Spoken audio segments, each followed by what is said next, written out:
Prepárate. Let me see you jump. Prepárate. Get ready. Get. Brinca. Ahí baila. Todo el mundo. Let me see you jump.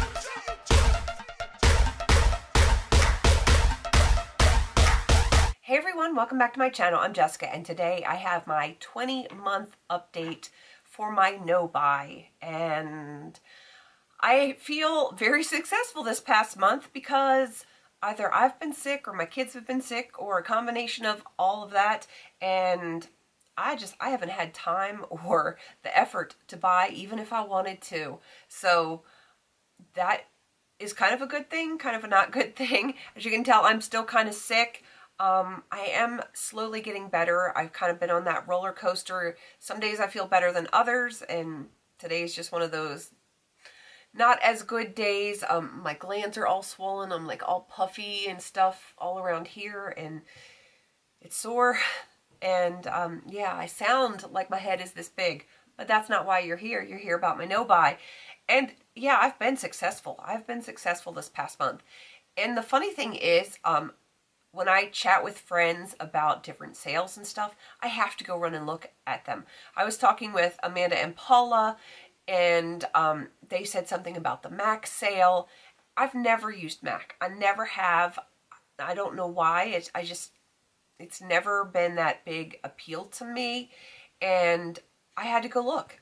They were talking about a sale. I'm a sucker for sales, and I had to go look.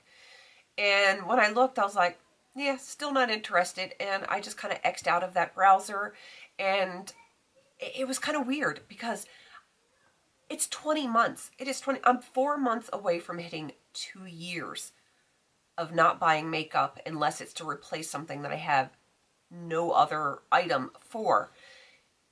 And I still have that compulsion to want to buy. I can curb it now. I can definitely curb it.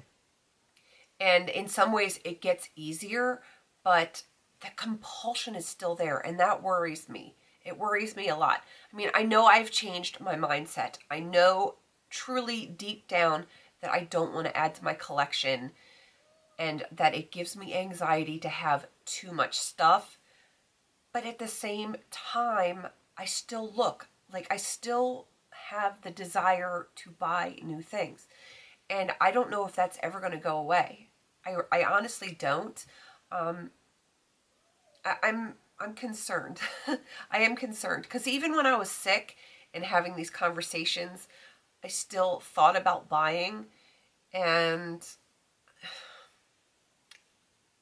it kind of upsets me in a way because my mind says don't buy.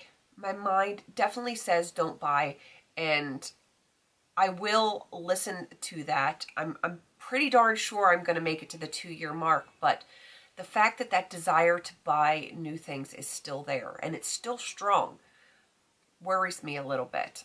I don't think I'm going to go back to my anxiety purchases, my retail therapy like I had before, but it's always that possibility to backslide. And I truly believe, after doing this for 20 months, that it really is an addiction. It is an addiction. And I kind of like with alcohol or drugs, even when you're in recovery and you've been in recovery for a long time, they say once you're an alcoholic, you're always an alcoholic.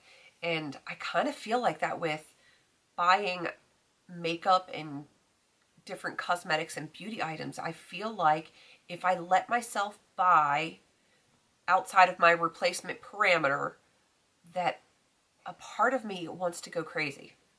And I'm not sure what to do with that. I'm not. I'm curious for other people that have done long-term no-buys, because I know a lot of people are doing no-buys this year, but, you know, it's only February, so it's not like it's been a long time in this year. But people that have done long-term no-buys, what did you do afterwards?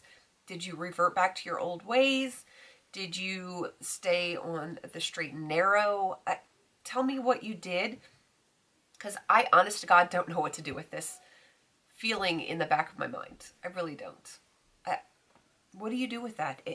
It feels like a compulsion. It truly does. Like, my logic mind says, no, you don't need anything. And then, like, that voice back there also says, oh, but look at this pretty new palette, or look at that blush. And I'm not a blush person, which is weird, but I don't know what to do with it. Tell me what you guys have done with it, the long-term no buyers. And I kind of wanted to start a discussion about this, like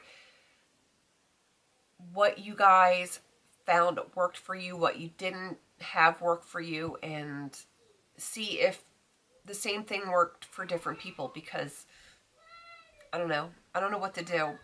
I'm being good. I am being good, but I kind of want to get rid of that feeling of always wanting something. It's kind of like being on keto. And my kids are out there. To me, it's almost like being on keto, especially in the beginning, where you're like, I crave the carbs, but you can't have that piece of cake. You can't have that bite of ice cream, even though the desire is still there. And I want that to go away. I want that part of my mindset to change. I don't want to have that desire to buy all of the time, and I'm not sure how to get around that. So if you guys have any suggestions, if you have been through this and you found something that works for you, please put it in the comments, because I am curious if anything works for anyone, or if you guys feel the same way that I do, because I don't want to be compulsive when it comes to shopping. I want to be an informed shopper and a responsible shopper, and I don't like feeling those compulsive tendencies in me. So offer your suggestions, please, because 4 months. In 4 months, I need to figure it all out. So let me know. Let me know what's working for you. Please don't forget to like, comment, and subscribe. And until I see you on my next video, have a beautiful day.